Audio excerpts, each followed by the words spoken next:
नमस्ते दोस्तों।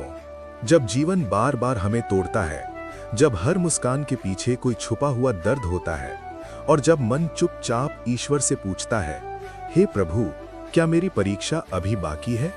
उसी क्षण श्री कृष्ण की वाणी गूंजती है। वो वाणी जो केवल युद्ध भूमि में अर्जुन के लिए नहीं थी, बल्कि आज इस कलयुग में हमारे टूटे हुए मन के लिए है। अगर आपके जीवन में भी दुख थमने का नाम नहीं ले रहा, तो ये कथा कोई संयोग नहीं है दोस्तों, ये स्वयं श्री कृष्ण का संदेश है आपके लिए। जीवन में बार बार दुख आ रहा है तो ये कथा जरूर सुनो। श्री कृष्ण जी क्या कहते हैं? जीवन एक अद्भुत यात्रा है जिसमें सुख और दुख दोनों का अनुभव करना अवश्यम भावी है। ये यात्रा हमें कई अनुभव और सीख देती है। श्री कृष्ण जी के उपदेश इस यात्रा में मार्गदर्शक की भूमिका निभाते हैं।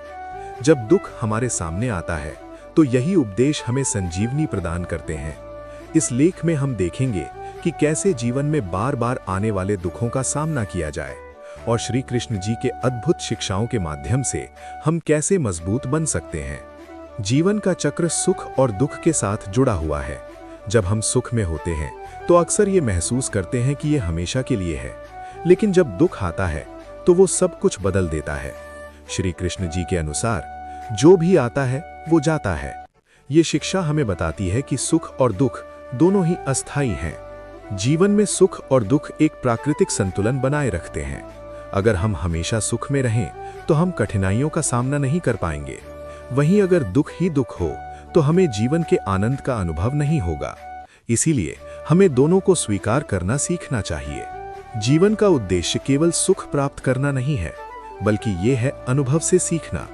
जीवन में मुश्किल घड़ी हमें चीजों की कद्र करना सिखाती है और हमें मजबूत बनाती है। श्री कृष्ण जी का उपदेश है कि कठिनाइयां हमें सिखाती हैं। जीवन में आने वाले दुखों के कई कारण होते हैं। अक्सर ये हमारे द्वारा किए गए कर्मों का परिणाम होता है। जब हम अच्छे कर्म करते हैं तो हमें सुख मिलता है और जब गलत कर्म करते हैं तो दुख।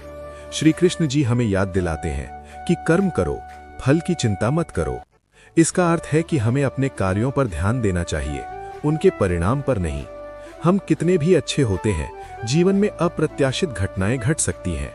हमारी सोच भी हमें दुख देने या सुख देने में एक अहम भूमिका निभाती है।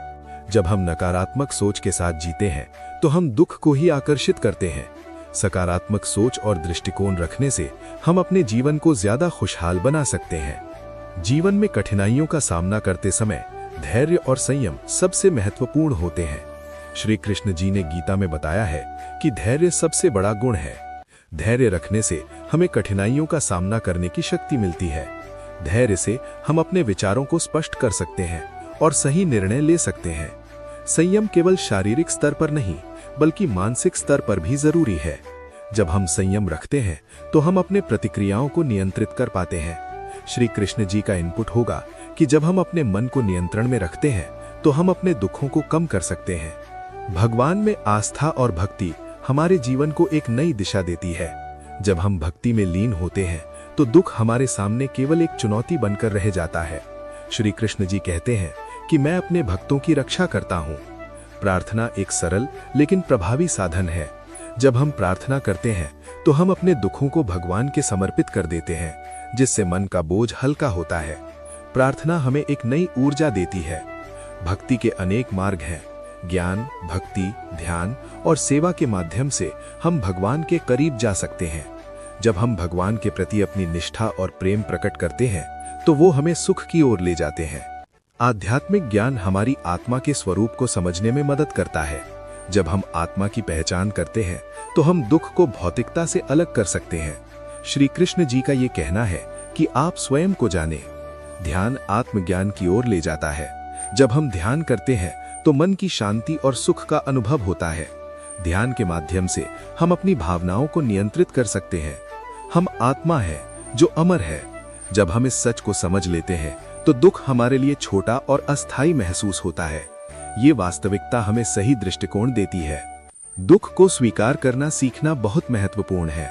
जब हम अपने दुखों को स्वीकार करते हैं तो हम उनसे बेहतर तरीके से निपट सकते हैं। श्री कृष्ण जी हमेशा सिखाते हैं कि जो घटित हुआ है उसे स्वीकार करो। स्वीकृति का अर्थ है कि हम अपने दुखों को बिना किसी प्रतिरोध के स्वीकार करते हैं। जब हम स्वीकृति का अभ्यास करते हैं तो हम अपने भीतर शांति और संतोष पा सकते हैं। जब हम दुख को स्वीकार करते हैं तो ये हमें एक शक्ति प्रदान करता है। हम खुद को समय देते हैं, अपनी भावनाओं को समझते हैं। यही आत्म स्वीकृति हमें आगे बढ़ने की दिशा में प्रेरित करती है। कई बार दूसरों के अनुभव हमें प्रोत्साहित करते हैं। हमें उन कहानियों को सुनना चाहिए जो दूसरों ने अपने दुखों को कैसे पार किया। ऐसे प्रेरक किस्से हमें ये याद दिलाते हैं कि हम अकेले नहीं हैं। महान व्यक्तित्व जैसे महात्मा गांधी, मदर टेरेसा और आमिर खान ने अपने जीवन में अनेक दुखों का सामना किया।